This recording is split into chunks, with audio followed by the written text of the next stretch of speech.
হরে Krishna. Redmi K বুঝতে পারছেন তো? রেডমিটা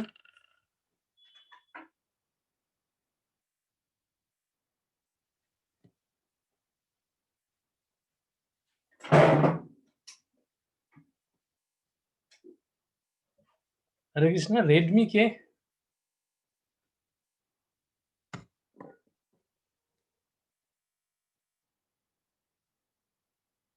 হরে কৃষ্ণা, বাকিটা কোথায়?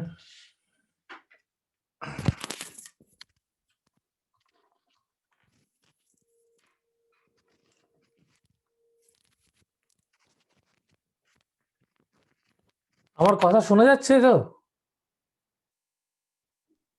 হ্যাঁ প্রভু, হরে কৃষ্ণ। হ্যাঁ প্রভু, শোনা যাচ্ছে। শোনা যাচ্ছে তো? ঠিক আছে। রেডমি কে যদি একটু বলেন তাহলে ভালো হয়। রেডমির নামটা লেখা আছে শুধু। যাই হোক, তা কত শ্লোক অবধি হয়েছে? কত নম্বর শ্লোক অবধি? 4 নম্বর শ্লোক অবধি হয়ে গেছে আমাদের। 4 নম্বর, হ্যাঁ, লাস্ট। লাস্ট 4 নম্বর অবধি হয়ে গেছে। তাহলে আজকে আমরা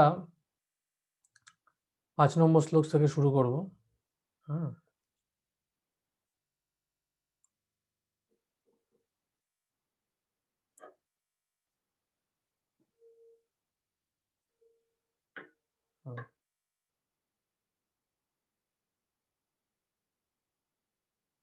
একটুখানি অপেক্ষা করে নিচ্ছি আর যদি কেউ আসেন। আচ্ছা, আমরা যে হোমওয়ার্কটা দিয়েছিলাম সেটা কয়েকজন সাবমিট করেছেন, কয়েকজন করেননি, বেশিরভাগই করেননি।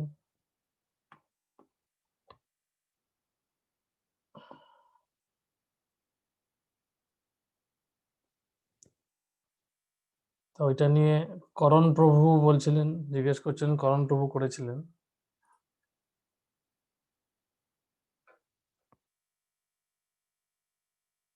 ওইটা নিয়ে একটা সংক্ষিপ্ত আলোচনা কিছুটা করে নিতে চাইছিলাম আমি।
হরে কৃষ্ণ, রেডমি কে কেউ কিছু বললেন না? হ্যাঁ, প্রসেনজিৎ প্রভু সাবমিট করেছেন, করণ প্রভুজি করেছেন, আর সুস্মিতা মাতাজি করেছেন আমার মনে হয়। আর সুকান্ত প্রভু করেছেন কি? খেয়াল করছি।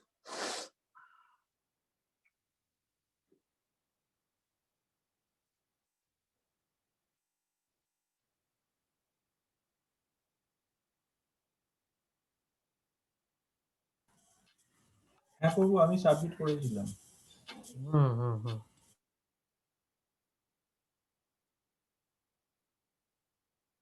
হ্যাঁ, 4টে সাবমিট এসছে আমার।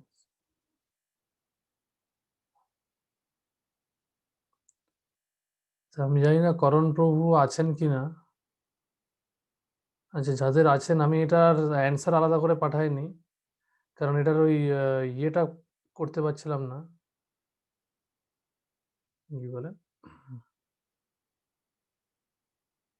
আমি এক এক করে আলোচনা করে দিই। প্রসেনজিৎ প্রভুর এমনি অবজেক্টিভ সমস্ত অ্যান্সারগুলোই ঠিকই আছে, শুধু যেটা আলোচনার বিষয় হচ্ছে যে প্র্যাকটিক্যালি আমরা কিভাবে অত্যাহার এবং প্রয়াস, এই বিষয়টা, how can we overcome the propensities of Uttar and Prayasham in our personal life. তো এটাতে লিখেছেন, by living in the association of pure devotees and following in the footsteps of Mahatmas, we can cultivate pure bhakti yoga so that we can attain pure Krishna consciousness. Subsequently, we shall understand that in this creation belongs to Krishna and we should use only as much required for maintenance of our body and soul and always endeavor to serve the Lord. 9 principles of bhakti, please. That is Shravana. Okay, this is understanding wise it is perfect, but I was expecting little practical initiative. What practical initiative we can take to overcome? This is the general principle for overcoming prash and uttar and prash. I was expecting little practical tips. Okay, let's see. Sukanta Prabhu.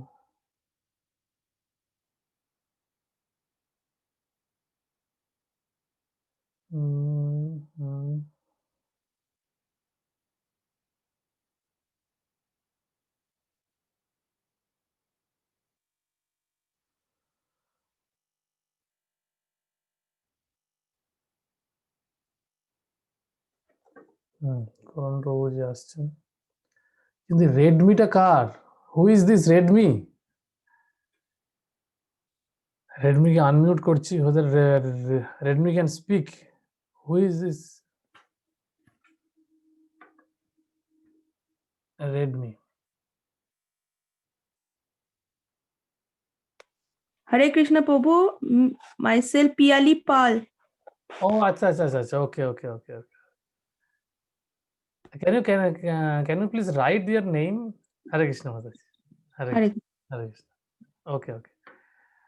You can change the name, মানে rename করে দিলে ভালো হয় আসলে, বুঝতে সুবিধা হয়। আচ্ছা, কি করে করে আমি ঠিক দেখে নি করছি। ওই মোরে ওখানে গিয়ে ক্লিক করলে আপনি রিনেম করতে পারবেন। ওই নামটার উপরে গিয়ে ক্লিক করুন, দেখবেন রিনেমের একটা অপশন আসবে। ঠিক আছে? আচ্ছা প্রভু, ঠিক ঠিক আছে, ওকে, থ্যাংক ইউ। তাহলে আমরা শুরু করি আজকে। হ্যাঁ, and actually regarding this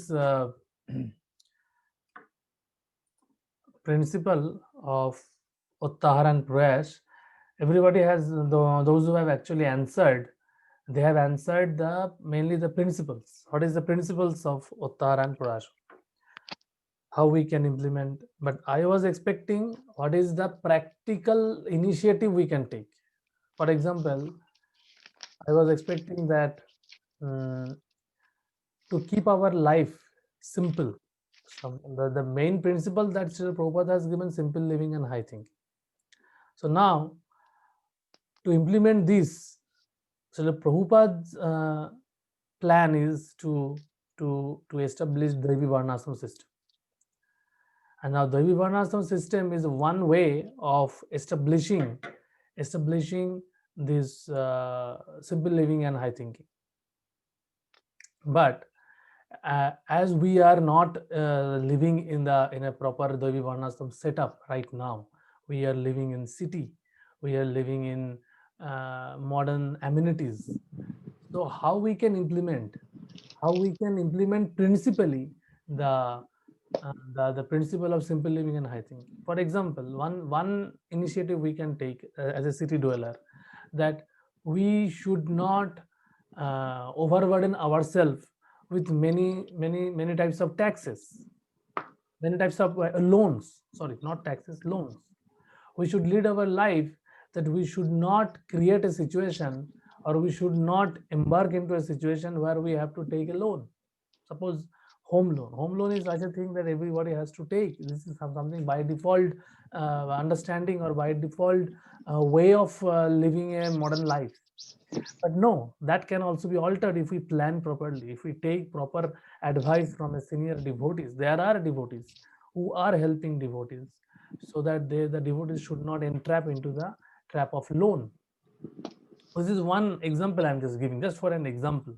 So such example, such practical initiative, I was thinking that if we take loan, many a times it happens that we may have to recover that loan, to pay back that loan. We have to work hard, and for that we have to make cross the limit of uh, the limit of we have to enter into the zone of uttahar and prash, and that may be detrimental for our devotional practice. So this is one example. Another thing, that we should not buy anything which is not required. We should think twice, thrice before buying anything. First of all, we need to understand, while buying anything, we should not just go on in the buying spree, and we keep on buying the different items. Like, we should not encourage the culture of consumerism. We may have to go shopping malls and other things for buying our essentials. That is fine. So one thing we have to understand, that necessity is not denied, but luxury or extravagant way of lifestyle can be minimized, can be simplified. Ah. So like that, we have to take some initiative, and we should balance our life. Another practical way of doing it, key, we should balance our life in such a way that we can give highest priority to the bhakti, our practice of devotional service. There are, we have the responsibility of family life, we have the responsibility of our professional life, we have responsibility of our own health. But we should prioritize in such a way that we should make a routine in such a way that, in spite of all the responsibilities are there, but we should give full focus on the highest focus. The primary focus should be at our spiritual life. So we should take one initiative, that that we should try to go early to bed, so that we can wake up early in the morning, so that we can chant early hours we can chant our good rounds in the early hours. We can do Mangal Arati in the early hours, so that we start our day with spiritual practice, and that spiritual practice will lay down in the foundation of our entire day.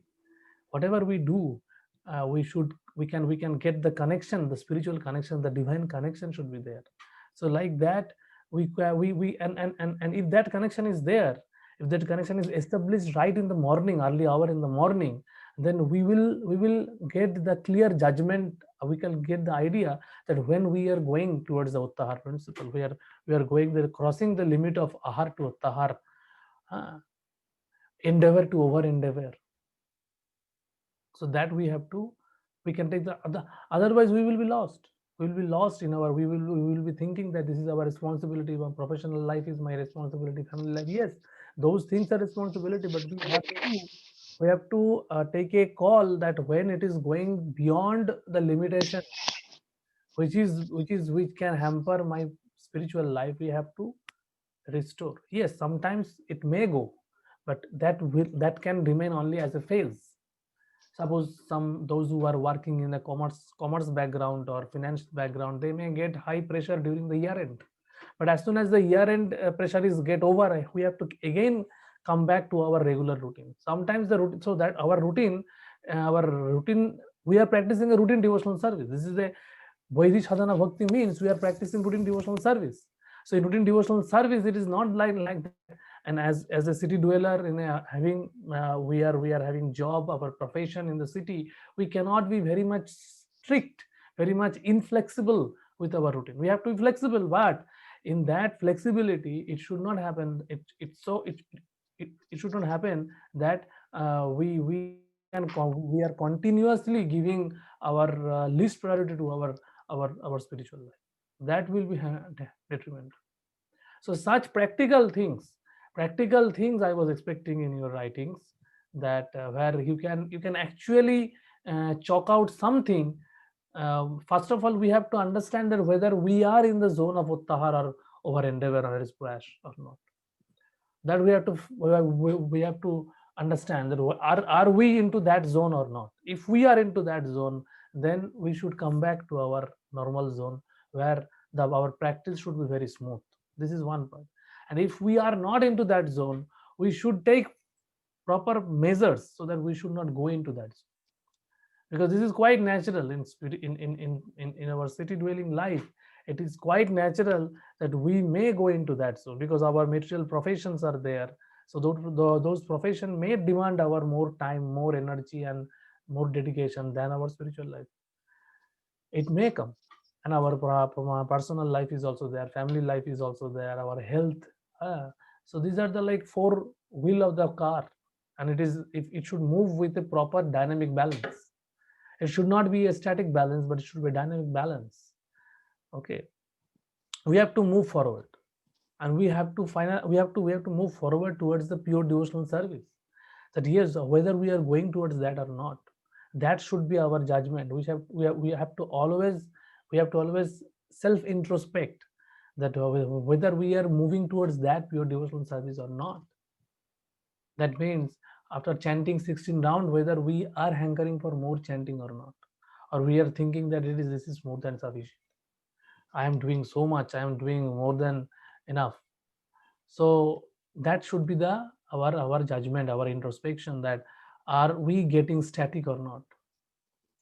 So if we should be ecstatic. Actually, the dynamic balance means we should be ecstatic in our practice of Krishna consciousness, that we should feel more enthusiasm. That's what already we have discussed.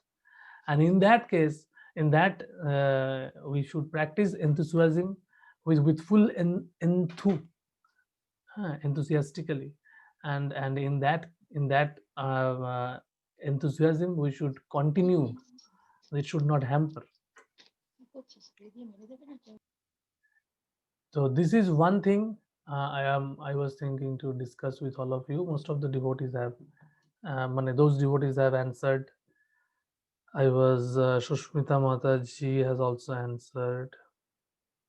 Let me see.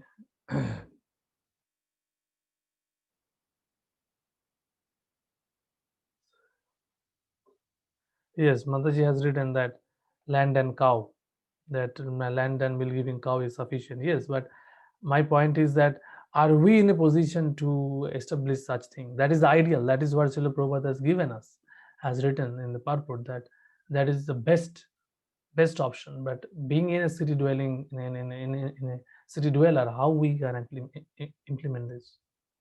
So that is a challenge. So that's what we have to think. This is not a one time answer giving session. The question was meant to introspect ourselves, that for me also I have to see whether I am crossing that border of ahar to tahar. Ahar is okay, we need to take ahar, we are not practicing nirahari, but over and and obviously we should not take ahar on sense enjoyment. Ahar means vishaya vinirvartante niraharasya dehina rasho varjang rasho apasya param drishta nivartate. So niraharo, Lord is telling, Krishna is telling in Bhagavad Gita, that we can restrain ourselves from sense enjoyment, but until and unless we get the higher test, param drishta nivartate, we will not get rid of sense gratification. Sense gratificative propensities will remain in our heart. So to overcome the sense gratificatory propensities, we need to develop the higher taste, and for higher taste we have to give more time, we have to give quality time. Instead of quality time, quantity, we may, if we may not increase our time quantity, we should increase the quality, and that's why the early morning hour is expected. So anyway, so now we are getting into our today's topic. So till now we have discussed from preface, we have understood our goal. The goal is pure devotional service, and for that we have to control our mind and senses. That is verse number 1. And we have to take guidance. We have to accept a spiritual master, those who have control the mind and senses. Not anyone and everyone we can accept as our spiritual master. And also we should also aspire one day that we should also come to that platform of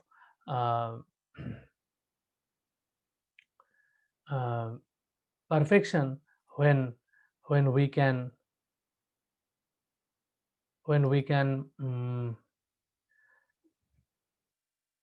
control or tolerate the urges of our senses and mind, the mental urges, the urges of anger and urges of senses.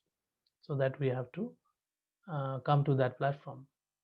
And then we have already discussed about the detrimental factors which can which can be a stumbling block for our progressive devotional journey, and that is the 6 kind of anarthas, 6 kind of dosha.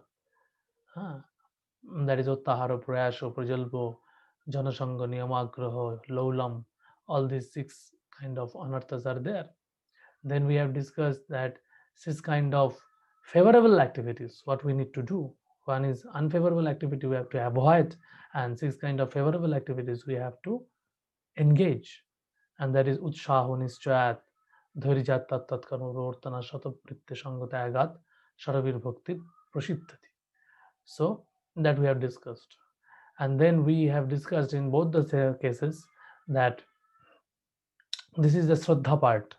And now the for after Shraddha, this Shraddha means control of senses, and control of senses means avoiding unfavorable things and accepting favorable things. And then we have to enter into the sadhu sangha. For sadhu sangha, how we can do the sadhu sangha? So for that we should know what we should do in the association of devotees. That is verse number 4. Dadati pratigrinnadi uccamakkati prichhati bhunte bhujayate chaiva saravidham priti lakshanam. So these are the symptoms. Everything has a symptom, everything has a features, and we have to understand whether we are falling into that, we are practicing those things or not. Otherwise that is not sadhu sangha. It may be superficially, we may call it that we are associating, but what we are doing in the association, are we criticizing other devotees in the association, or are we understanding our practice of devotional service? We are increasing our love for Krishna, our practice of Krishna consciousness. Are we trying to improving, or we are here to proving ourselves that see how great devotee we are? What we are doing in the association, that we should understand. So this 6 kind of practice, exchange, loving exchange should be there. And then come that how we should associate. One thing is what we should do in the association. Then to whom we should associate. In the devotee community also, there are various gradations of various types of devotees, and with each and every types of devotees we should deal accordingly. So that we will learn today in the verse number 5. So let us see verse number 5. So the verse number 5 is about the types of devotees, how we should deal with different types of devotees. There are different types of devotees. It is not that everyone is devotee, that is fine, but there are gradations of devotees. Every devotees are at various level of commitments. It is not that everyone is pure devotees. No, there are practicing devotees, there are senior practicing devotees, there are pure devotees. So how we should deal with those devotees?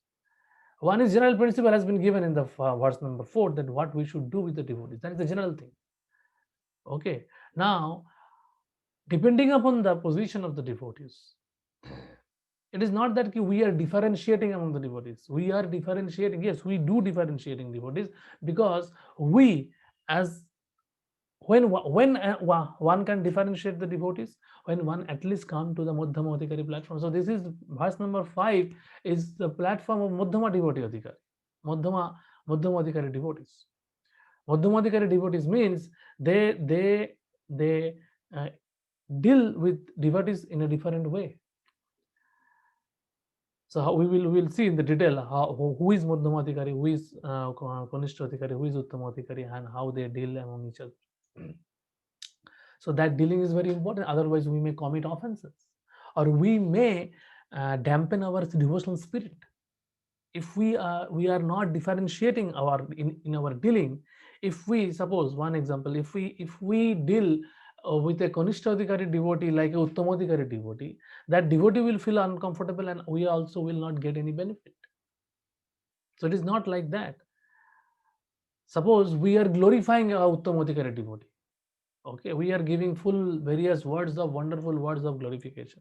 That is actually for our purification. That will purify our heart. And Uttama Adhikari will not be inflated by those glorifying words. Uttama Adhikari also knows. Uttama Adhikari's vision is that he considered himself the Kanishta Adhikari, and he considered everyone is a Uttama Adhikari. So that is the position of Uttama Adhikari. We are not in that position. We are not so humble. We are not so enlightened. We are not so perfect in our vision, spiritual vision. So we may not digest those glorification if somebody start glorifying us like that way. Okay. Similarly, a Kanishta Adhikari also cannot digest the word of glorification if we start glorifying him like Uttama Adhikari. So that is the point, that everyone, if we have to, depending upon their level, we have to reciprocate, we have to deal. That does not mean that we should avoid someone and appreciate someone. Yes, we are not avoiding, we are dealing in a different way. That is the point. The art of dealing is different, nothing else. So this is the verse number 5. Krishneti jasho giritang manasha indriyeta dikshayati chet pranati vischa bhajantam isham shusrushaya bhajana vigganam anannam annanindadi shunna hridam ipshito shangalabdha. So the verse is, the translation is like that: one should mentally honor the devotees who chants the holy name of the Lord Krishna.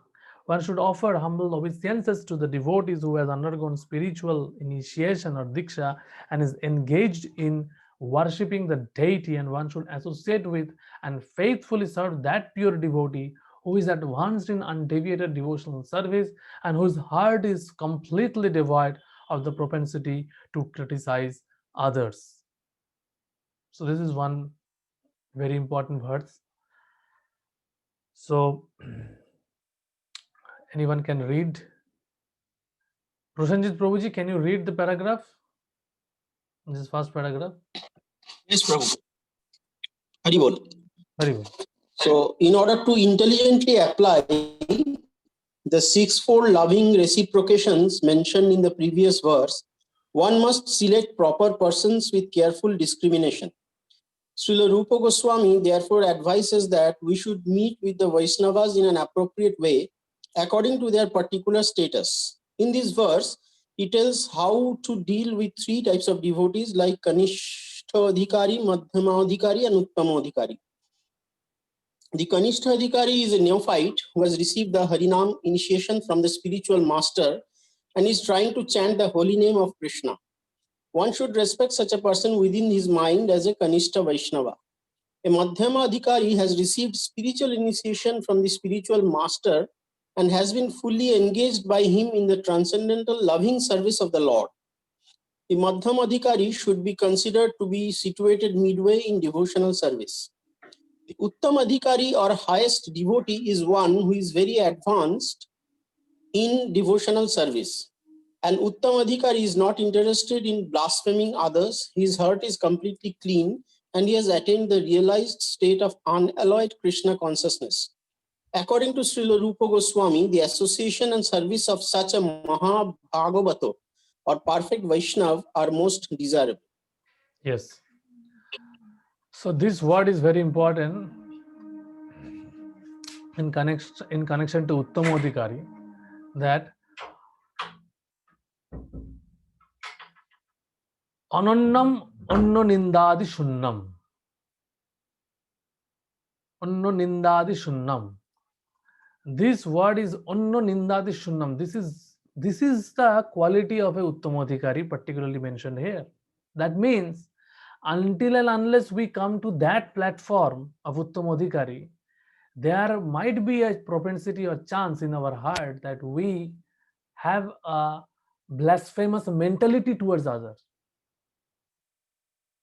Because as soon as we are free from that type of blasphemous mentality, that means we are coming to the platform of Uttamodikari.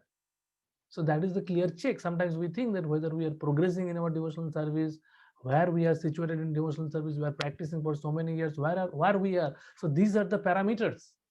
These are the parameters by which we can check ourselves. No need to ask anyone. We can self-analyze ourselves, that where we are, how much blasphemous mentality is there within our heart. So that is the stage of Mahabhagavat or Uttamodikari. And why they cannot blaspheme any others? Because they see others, they only see the good qualities of others. They don't see the bad qualities. And that's why many times it happens so that when a Kanishthadikari or Madhyamodikari devotees take some complaint to the Uttamodikari authorities, they don't want to hear such complaints, because they can see, they don't want to see any negative things. But that does not mean that they don't want to rectify ourselves. No.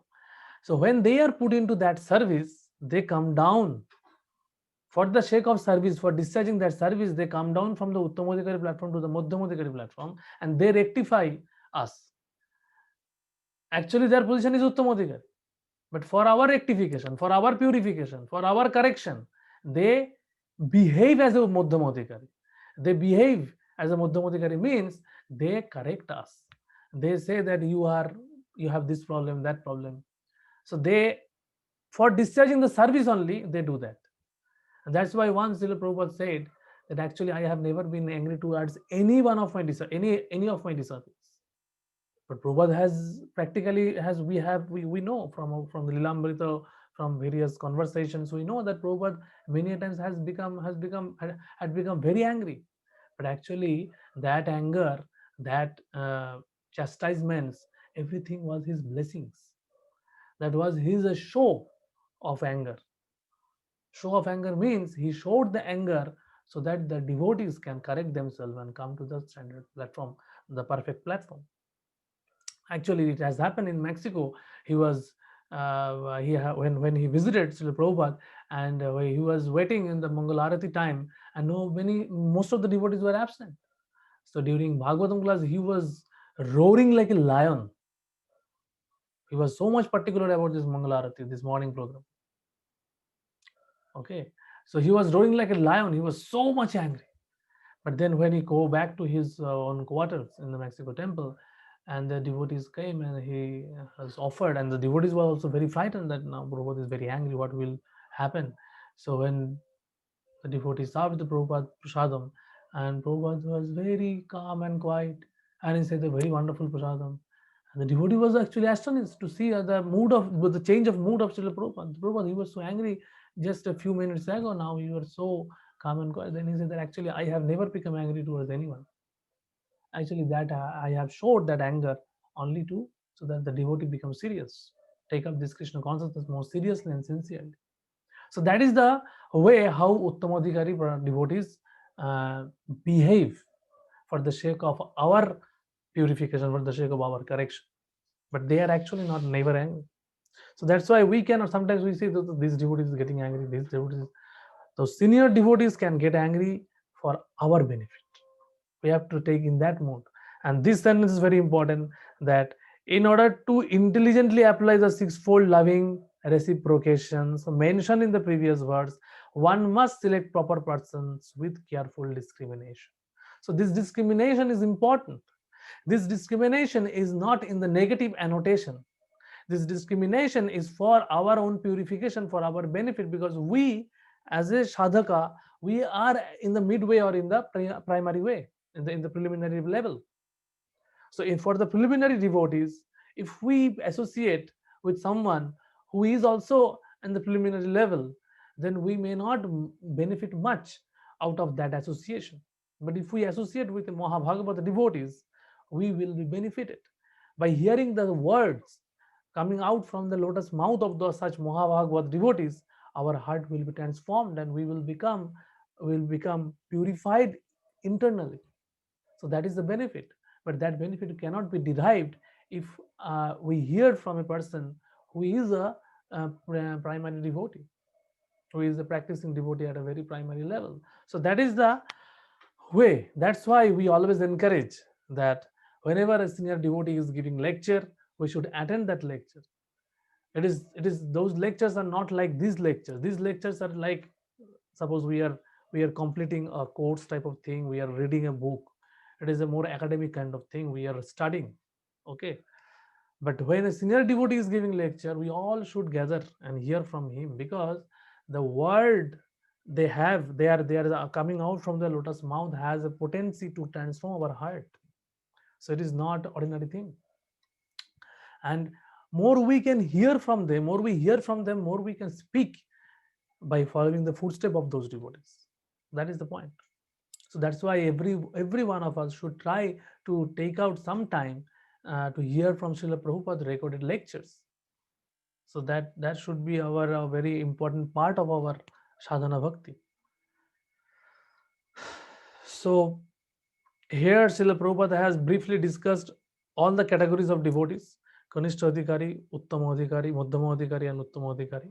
So now one may get confused that first is the holy name, one who chants holy name of Lord Krishna. This is a Kanishta Adhikari. Now here it is taken that he has taken initiation. So this Kanishta Adhikari means he has taken only Harinam initiation from spiritual master and trying to chant the holy name of Krishna. He is Kanishta Adhikari. So there are various definitions of Kanishta Adhikari. Okay, so this is one way of defining Kanishta Adhikari, that who has taken Harinam Diksha from a spiritual master. Now here, the next part is also here, that one who undergoes spiritual initiation. Now this spiritual initiation is actually Brahmandik here, and one should offer humble obeisance to the devotees who has undergone spiritual initiation. This Diksha is actually Brahmandik. Okay, so that means he is a Madhyama Adhikari. And then the person who is a pure devotee, who has undeviated anannam, who is he's without any deviation, he is practicing devotional service. Bhajana Bigganam Anannam and Anna Nindadi Shunna. These two qualities. One is undeviated devotional service. Whatever happens in his life, personal life, professional life, no matter, his dedication towards devotional service is steady and fixed up, and he is doing it regularly for years together. So these are the parameters. Sometimes we may do for devotional service some steadily for 1 week. After that, again the next week, our routine may get haphazard. Just like my personal situation is like that, something, because last week my brother's marriage was there. My entire routine was ups and down. So this week, coming week, I have to again bring it back in the proper shape. So this may happen, as we have discussed just now, that we are living in a city atmosphere here, so many obligations, responsibilities are there, and we cannot completely ignore all those things, because otherwise that may create another problem. But we should remember, there may come some phases, but we have to again come back, because that is the point. Because why we have to come back? Because that is the features of a pure devotee. Even though we are not at that platform, we have to aspire to come to that platform. So in order to intelligence, so this is one aspect.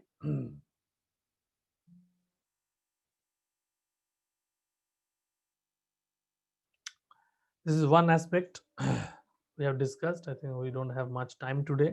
We will complete it next week because I have kept allotted 2 weeks for this particular verse. So one should not remain a Kanishta Adhikari. That is the point. We may now at Kanishta Adhikari, okay, but we should not remain at a Kanishta Adhikari. One who is situated on this lowest platform. Just a minute, I need to take a call.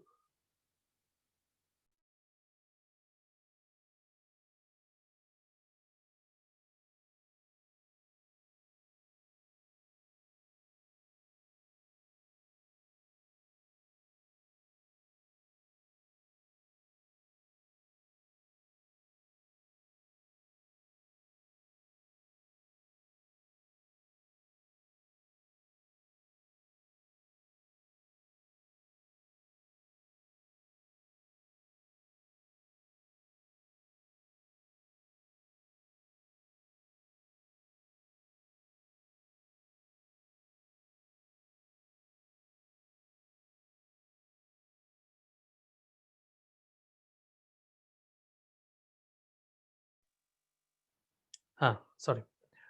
So one should not remain a Kanishta Adhikari, one who is situated on this lowest platform of devotional service and is interested only in worshiping the deity in the temple. Such a devotee is described in the 11th canto of Srimad Bhagavatam as follows. So this is another definition of Kanishta Adhikari. Because normally the first definition that Srila Prabhupada has given, a Harinam initiated devotee is not qualified to worship in the deity worship in the temple. They are not qualified. But here another, and from another angle, Bhagavatam is giving this definition. Archayam eva haraye pujyam jo shraddhayeta na tad bhakteshu cha anneshu shabhakto prakito smrita. A person who is very faithfully engaged in the worship of the deity in the temple, but who does not know how to behave toward devotees or people in general, is called a prakita bhakta or a kanishta adhikari. This is another definition. There may be some conflict. It is not that all the definitions are independently describing, but these are the features. Okay, so this is how. And there are some definitions we will be getting from Chaitanya Charitamrita. So this is how we have to, and finally we can consolidate. We can reconcile all the definitions. Okay, so the Kanishta Adhikari, the one feature is that first feature is that he accept that Krishna is the Supreme Personality of God, and he want to be a devotee of Krishna. That is fine. That is clear. But problem with the Kanishta Adhikari is that he does not understand the position of other devotees, and he does not know how to behave with other devotees. So he has a problem with the behavioral part. But spiritually, he is understanding. His understanding wise is clear that Krishna is the Supreme Personality of Godhead, and I am his devotee. Okay, maybe his devotional strength wise he is not very strong, but he has taken up this Krishna consciousness. So that's why at this level he may take initiation also. Okay, he may take initiation also, and that's why we during initiation also we give the training also, that disciple courses are there so that he can behave, he can improve upon his behavioral part, how he should behave with other spiritual masters, disciples, how he should behave with his spiritual master. We prepare. These ISKCON disciple courses are there, and various other preliminary courses are there to train the Kanishta Adhikari, because a Kanishta Adhikari has to come to the platform of Madhyama Adhikari.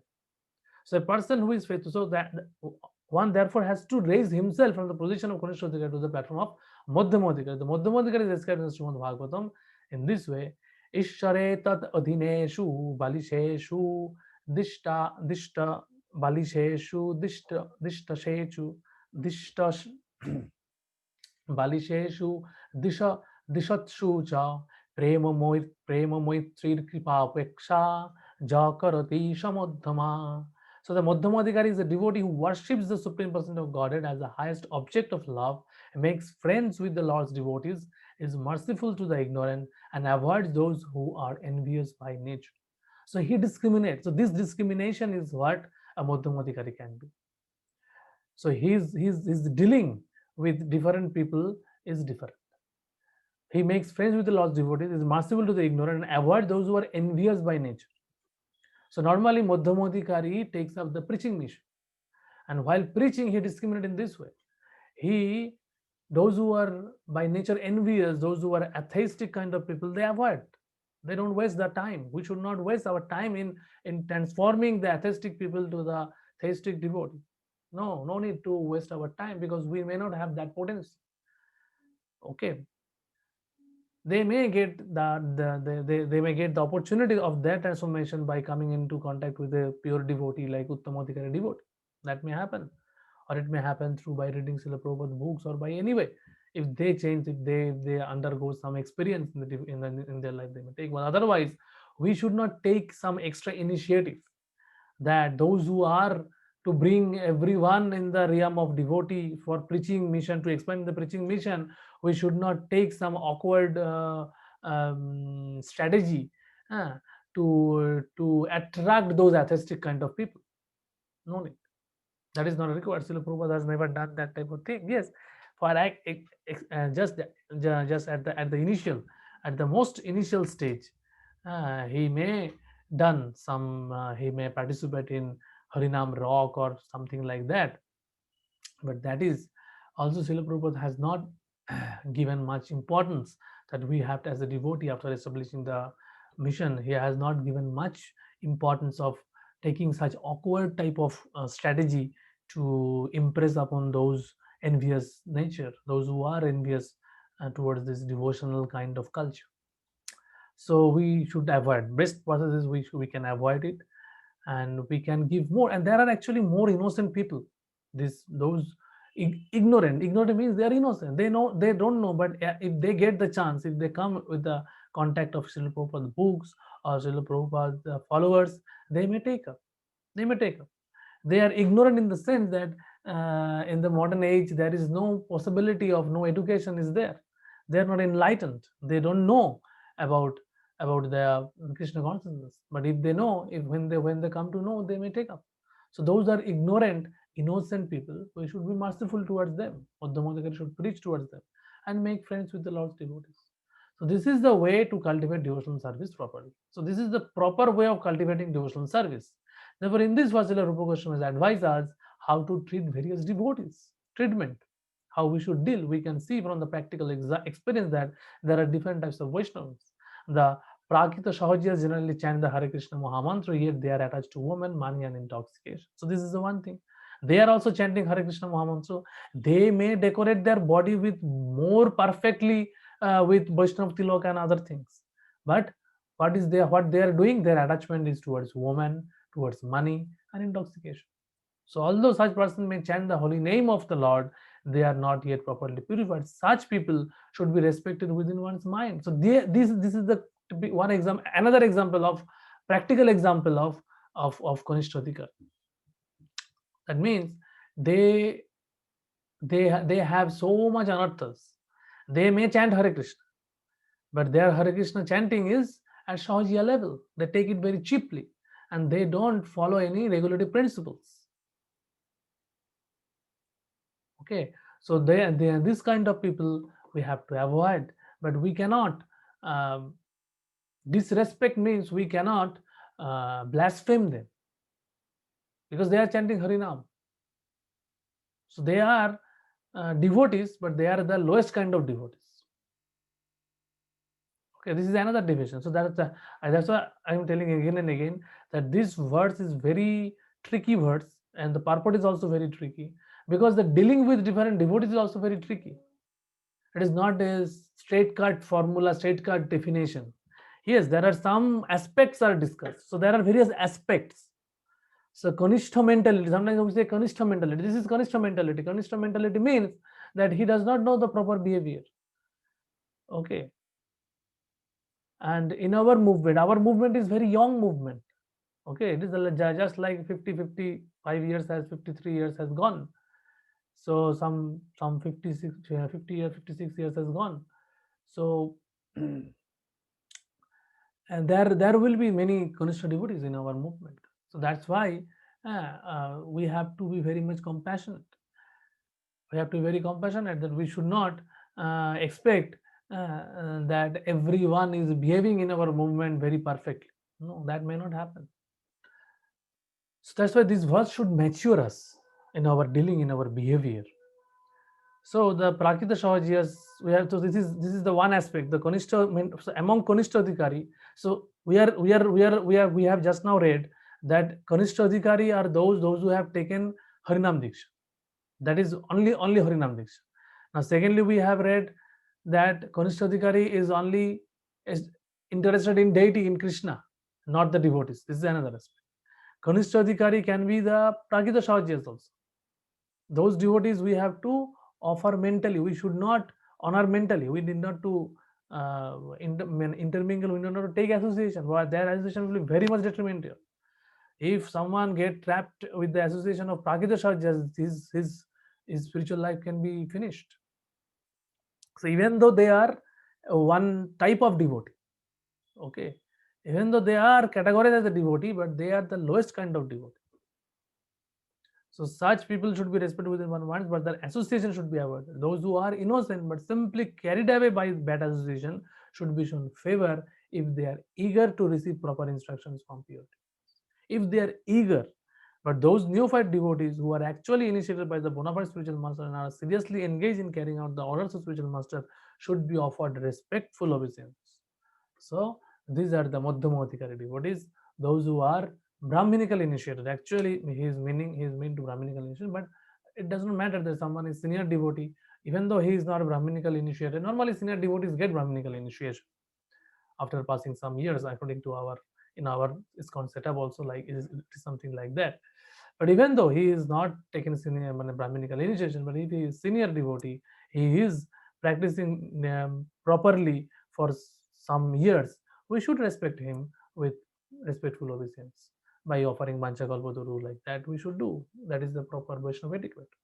So this verse is actually teaching us the Vaishnava etiquette, how we should deal in Vaishnava community. In this Krishna consciousness movement, a chance is given to everyone without discrimination of caste, creed, or color. Everyone is invited to join this movement. Sit with us, take prasadam, hear about Krishna. When we see that someone is actually interested in Krishna consciousnness and wants to be initiated, we accept him as a disciple for the chanting of the holy name of the Lord. So when a neophyte devotee is actually initiated and engaged in devotional service by the orders of the spiritual master, he should be accepted immediately as a bona fide Vaishnava, and obeisance should be offered unto him. So this is the point, that we may encourage everyone to come out and join. And when someone is serious, this is the difference between passers-by or a casual visitors and a sincere devotee. A sincere devotee will be more interested in understanding the philosophy, practicing the philosophy properly with proper standard. So we have seen in our well-wisher forum also, many devotees has joined, but they are in their own platform. They are not very much serious to read or study or practice or all these things. So they are there, but they are also part of our society. Okay, we are open to everyone. They are getting benefit, whatever level of commitment they have. We are giving them the benefit, and they are serving our society in various ways. So they are also appreciated. But when a devotee becomes serious and becomes serious to take the initiation process and want to progress, so that shows that devotee initiation means we are taking a serious commitment. So this is very important part. So when one is getting very serious and so at that time we have to respect them. So when someone really take up the initiation process and become very much committed devotee.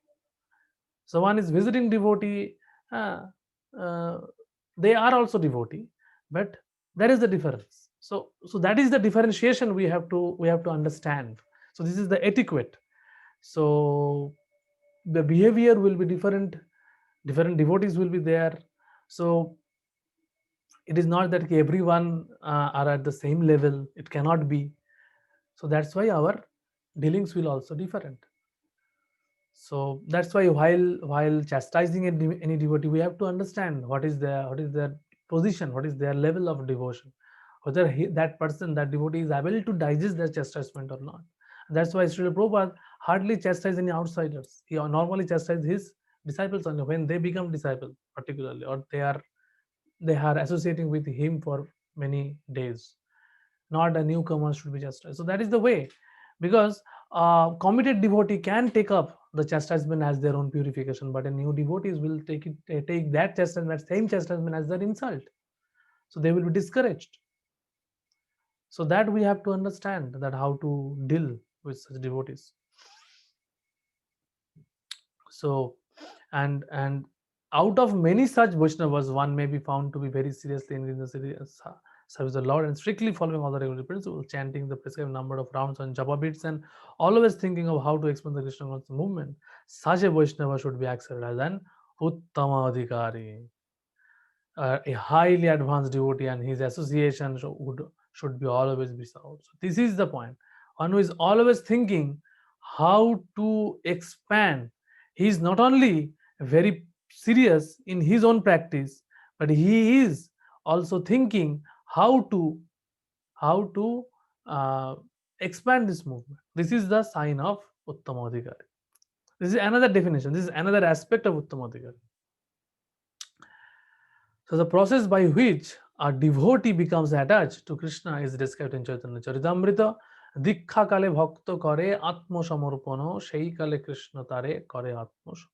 So Dikkha, this Dikkha is very important. At the time of initiation, when a devotee fully surrenders to the service of the Lord, Krishna accepts him to be as good as he himself. Diksha or spiritual initiation is explained in the Bhakti Shandarbha by Srila Rupa Goswami. Dibbam Jnanam Yato Dadayat Kurjat Papayasho Shankhayam Tashmat Dikkheti Shaprukta Dikshais Tattva Ko Vidoi. By Dikha, one gradually becomes disinterested in material enjoyment and gradually becomes interested in spiritual life. So this is very important, that Diksha means it is a very serious commitment. It is not a very casual attitude should be there. A very serious attitude. It is something like,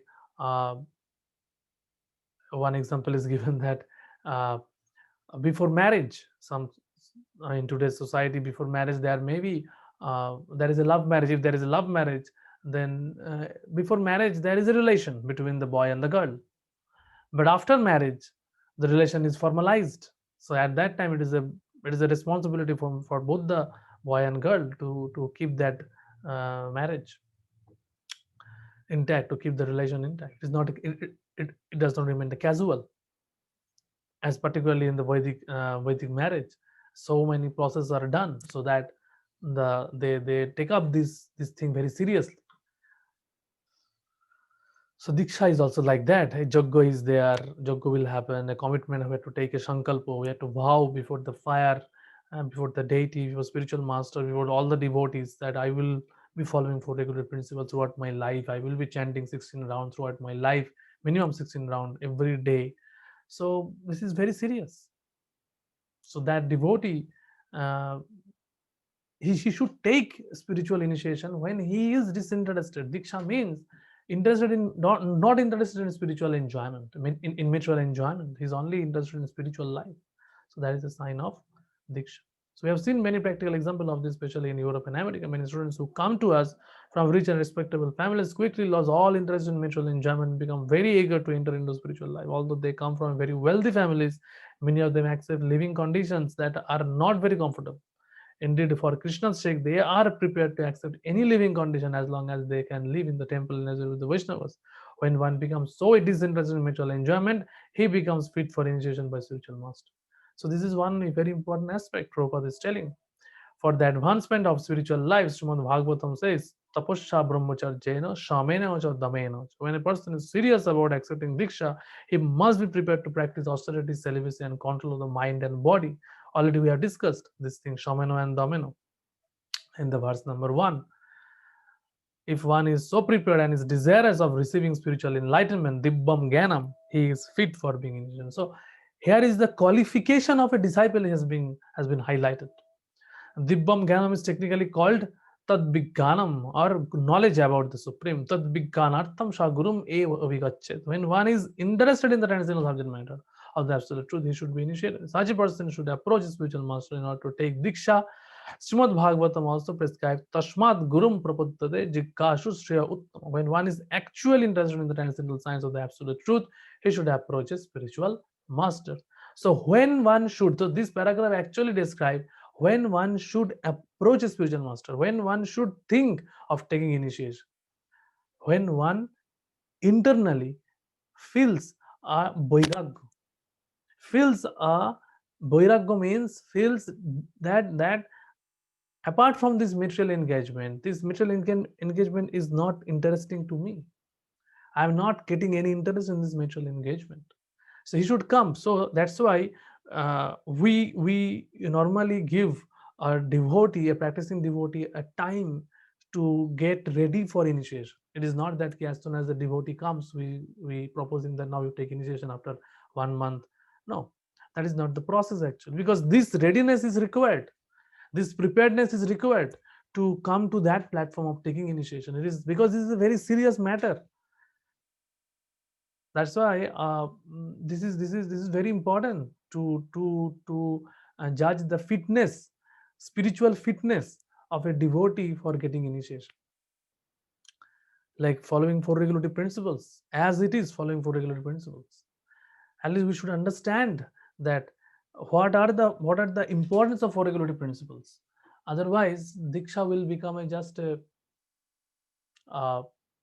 casual formality. But that will not help the devotee. Rather, it will be detrimental for the spiritual master actually, because the spiritual master takes the sinful reaction. So the spiritual master has to suffer. That while doing the jagga, while giving the initiation, spiritual master absorb those sinful reactions, past sinful reactions, but provided with the commitment that the devotee should not commit, should not do any sinful activity further. But if the devotee is not ready for that, so that means if he is not completely disinterested, so there will be an propensity to again get into those sinful activities. So what is the point? It is like a kunjara shauchavat. It is that it is the elephant bathing. The spiritual master has cleaned himself by taking all the reactions. Now after initiation, he is again doing all those nonsensical activities. So what is the point? He is breaking 4 regulative principles. So what is the point in taking initiation? It is just a show. So that will not help. So this is the point we have discussed till now. So I think we are almost at the midway of our discussion. We can continue this discussion next session.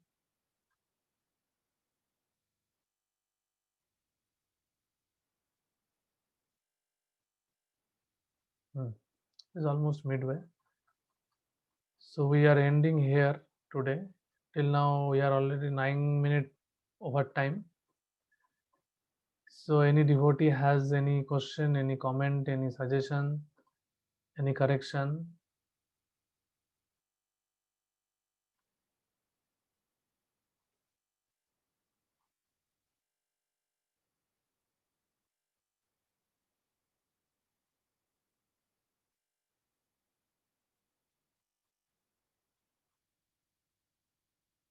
So till this much we have done. So page number 52.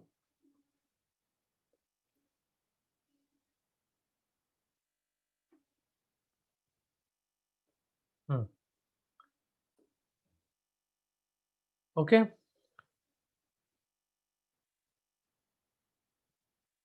Anything, any question, anything is there? Otherwise we can end our class here. Thank you so much.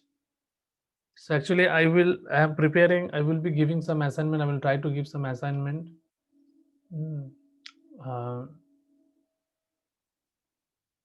Those devotees, some devotees are doing, so for that sake I will obviously give some assignment. We have to give assignment on verse 3 and 4 also. 5 we are halfway done, so I will try to give. Thank you so much. हरे कृष्णा प्रभु जी। हरे कृष्णा धन्यवाद प्रणाम Hare Krishna Prabhuji, thank you. Hare so Krishna, much. Hare Krishna. Hare Krishna Prabhuji. Hare Thank Krishna. you Thank for you. explaining in very good way to this verse. Thank you, Prabhuji. Hare Thank you, Krishna. thank you, thank you, thank you.